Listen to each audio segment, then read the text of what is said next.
Throughout all of NBA history, there have only been 3 players to average at least 30 points, 2 steals, and 1 block in a season. Michael Jordan did it 3 times, Dwayne Wade joined him in 2009, and to start this year, it's been Shai Gilgeous-Alexander. Despite the media and general public as a whole writing off Oklahoma City as a tanking atrocity, his two-way brilliance has earned himself and the team a decent amount of buzz, leaving many wondering if he might just deserve to be in conversations among the best shooting guards in the world. SGA's offensive attack is built around his ability to get to and make plays at the rim. From a perimeter standstill, he can get both feet in the paint seemingly whenever he wants, but it's not due to some 99th percentile explosive athleticism. His creation is extremely methodical, built on playing with pace and craftiness to break down whoever stands in his path.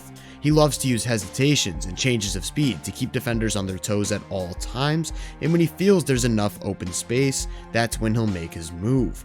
A lot of the time, he's able to blow right by his matchup, but even when he gets cut off, he'll creatively improvise another pathway to the cup.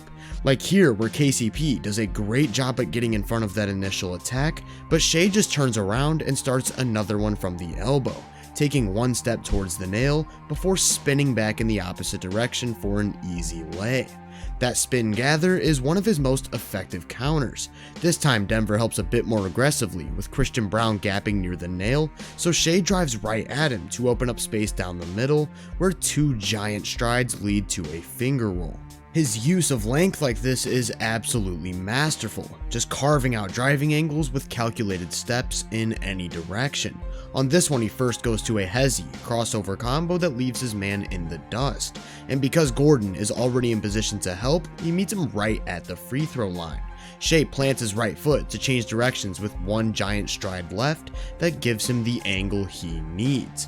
Notice how effortlessly he slowed his momentum to dart back the other way, which isn't just a testament to his insane balance and body control, but also his one-of-one deceleration, displaying a set of breaks that you can't find anywhere else. He also has an incredible handle. Despite boasting a lengthy 6'11" wingspan, he's able to keep the ball on a string and tight in close quarters, and that creativity I earlier mentioned helps him put together some nice combinations.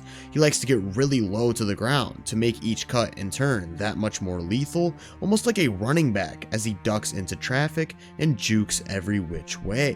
Due to his lower body strength, he can initiate contact and get bumpy downhill, even occasionally moving guys around with a bit of bully ball, and he very commonly goes to this motion where he'll push with his offhand while gathering to create separation. He's not a super vertical athlete, so most of his finishes are a product of how, when, and where he collects it.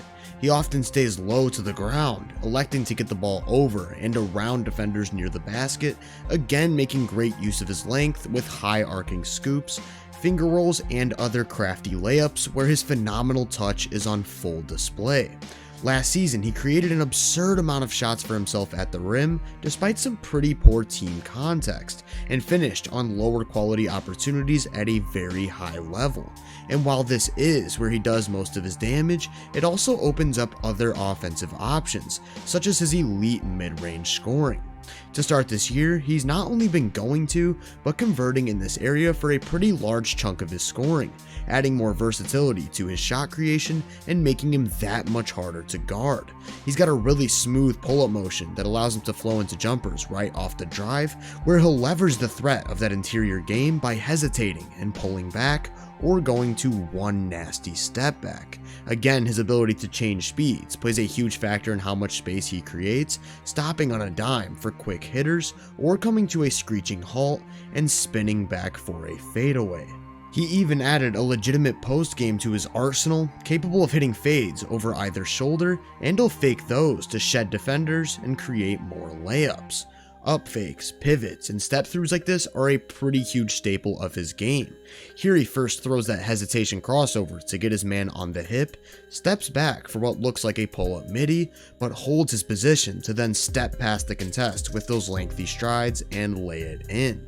In these spots, he also draws a decent amount of fouls, getting opponents off of their feet and drawing contact. The way he pairs his interior game with this mid-range threat is almost flawless, making him a nightmare to defend individually, where left in isolation, he'll get to his spots inside the arc just about every single time. As a result, teams are forced to send extra help, pre-rotations, and more aggressive coverages that open up opportunities as a playmaker.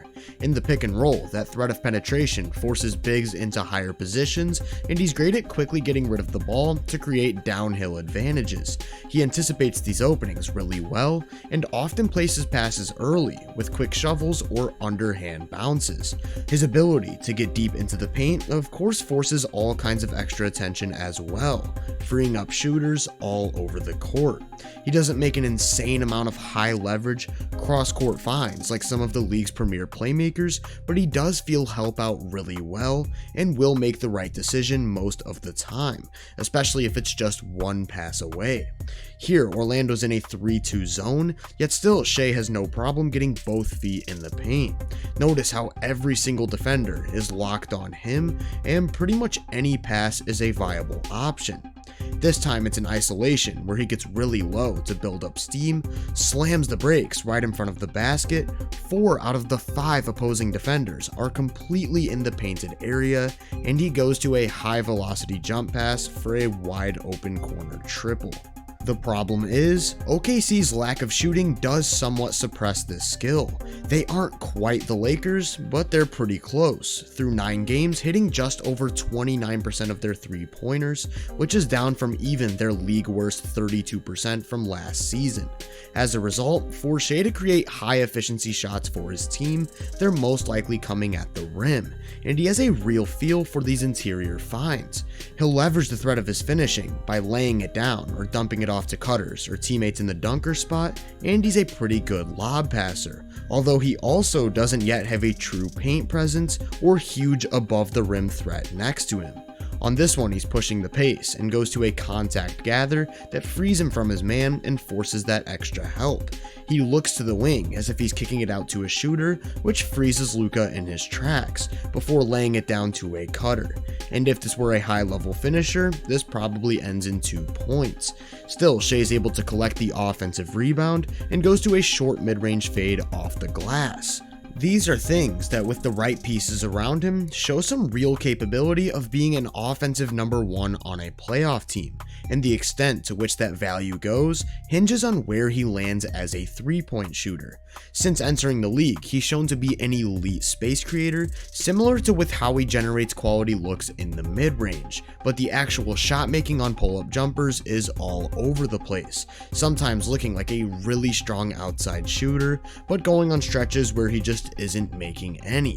What is consistent though is his 3-point shooting off the catch. Over the last 3 seasons, he's hit over 43% of these looks, and there's even some movement off of screen versatility in there. He's a really tough cover away from the ball like this, because although he's a pretty big threat to knock down the shot, the alternative might be worse. Any attempt to help off of him and recover with a closeout will probably be obliterated, and then you're back to square one with him in the paint making a play. To me, this skill set bodes well with how he can slot next to other ball handlers or creators without diminishing returns, while he can take on an increased load and serve as a legitimate lead playmaker, which is enough for me to say that his offensive value alone may just be enough to get him some All-NBA consideration, and that's without even mentioning his defense. Before we get into that though, I want to give a quick shout out to Basketball Index for helping with this analysis and the making of this video. If you're not familiar with the site, they provide tons of statistical measurements, tools, and easily accessible graphics to further guide your understanding of the sport. I earlier mentioned quite a few of their talent grades, and through their player profiles tab, I can easily compare them to other players around the league. Using SGA's finishing as an example, on this page I'm presented with various metrics detailing his ability to create and make these shots, along with how he stacks up against his peers. This is just one of the many useful tools found on the site that help guide me and many others through their analysis, and by signing up with the code VENUE30, you can get 30% off your first month subscription. I'll leave a link in the description below for anyone interested in signing up, and with that being said, let's take a look at Shai's defense. In OKC, he plays the role of a chaotic defensive playmaker, freely roaming the court to wreak havoc all over the floor. He's very active, always following the ball and making an attempt to get involved, relying on his instincts to recognize threats and turn them away. That lengthy wingspan allows him to cover tons of space, while his lightning quick hands help him make tons of plays on the ball. Here he stunts Wall's drive and forces a kick pass which he deflects, and because OKC's in a zone, he continues to chase the ball. He runs Kennard off the line, moves well to remain on his hip, and sends away this floater attempt. This possession kind of encompasses what he's capable of doing away from the ball, which is a little bit of everything. He's constantly jumping lanes and clogging up passing angles, turning away drives and tagging rollers or cutters near the nail, and even offers a healthy amount of rim protection, which is huge coming from his position.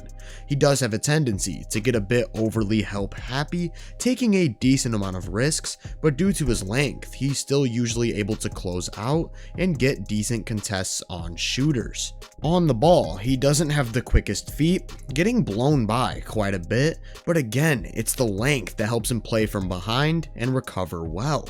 You'll often see him wrap around the body of downhill attackers and poke the ball out, and even when he's unable to do that, he'll occasionally chase them down.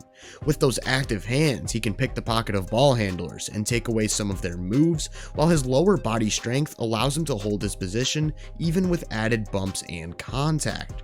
Here he's defending PG in isolation, and while this George push-off usually creates enough separation for a great look from 3, Shai remains close enough to where his outstretched arm makes for a pretty strong contest. This also gives him an element of switchability where he can match up with bigger players and actually offer quite a bit of resistance going towards the basket.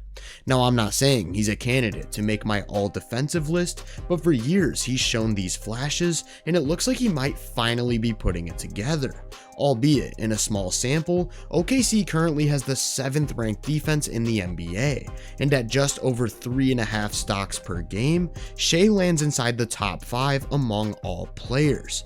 If this is sustainable, we're talking about a legitimate value add on defense, on top of all NBA type offense, and I'm not sure about you, but that two-way impact on the wing would be enough for me to say that Shai Gilgeous-Alexander belongs in conversations among the league's best shooting guards. If you enjoyed this breakdown, make sure to drop a like, subscribe, and turn my post notifications on to be first on more content. If you're interested in my more in-depth research, make sure to check out my website, podcast, and social media profiles. You can find those links in the description. Feel free to let me know down in the comments what you think of SGA and just how good you believe he is. As always, I hope you all have a great day, and I'll catch you guys in the next one.